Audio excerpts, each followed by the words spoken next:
এই গাড়িটার হচ্ছে পাম্প ফিটিং করেছে অন্য মিস্ত্রি।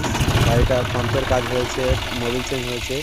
গাড়িটা শুধু ধোঁয়া মারছিল, সাদা ধোঁয়া, আর ভ্যার ভ্যার ভ্যার ভ্যার করে আওয়াজ হচ্ছিলো। পুরো তেল লাইন পাইপে নোংরা ঢুকে জাম হয়েছিল। আমরা খুলে পরিষ্কার করার পর কাস্টমারকে বোতলে তেল বার করিয়ে চালিয়ে তেল স্টার্ট করে দেখালাম। দেখুন স্টার্ট করছি, সাউন্ডটা শুনুন।